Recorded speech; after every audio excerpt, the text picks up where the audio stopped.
আসসালামু আলাইকুম ভাই। আজকে যে এই যে আমার ক্যামেরার সামনে প্রতিবেদন আসছেন, এই প্রতিবেদনে কেন আসছেন আপনি? আসসালামু আলাইকুম। আমরা কেন আসছেন একটু বলেন। পাত্রী চাই, একটা পাত্রী। বিয়ের জন্য পাত্রী চান? জি।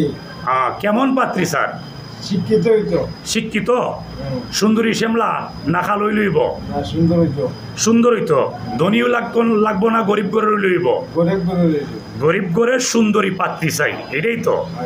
দেখেন ভাই, আমার এই ভাইটা বিয়ের জন্য পাত্রী খুঁজতেছে। দর্শকদের উদ্দেশ্যে বলি, যদি কোনো সুশিক্ষিত গরিব ঘরের কোনো মেয়ে থাকেন, টাকার অভাবে বিয়ে হইতেছে না, সুশিক্ষিত, আমার এই বাড়িটি কিন্তু দেখতে মাশাআল্লাহ নায়কের মতো। আপনারা তো দেখতেছেন বাড়িটা প্রতিবেদন আজকে আসছে। যদি কোনো গরিব ঘরের কোনো মেয়ে থাকে, সুন্দরী মেয়ে থাকে, তাহলে অবশ্যই নক দিবেন, কারণ আমি আমার ভিডিওর নিচে বাইটির নাম্বার দিয়ে দিব। আচ্ছা, আমি আজকে এই যে কথাগুলো বলতেছি, ভিডিওটা ফেসবুকে ছাড়মু, কোনো সমস্যা নাই তো?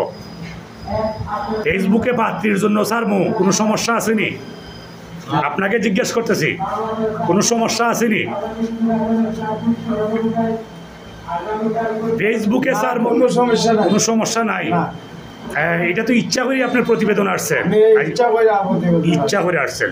আমি আপনার নাম্বার দিয়ে দিব ভিডিওর কমেন্টের লিস্টে, কোনো সমস্যা নাই তো? না না, কোনো সমস্যা নেই। ঠিক আছে ভাই, ধন্যবাদ, ভালো থাকবেন। আর দর্শকরা ভিডিওটা বেশি বেশি শেয়ার করবেন। আল্লাহ হাফেজ।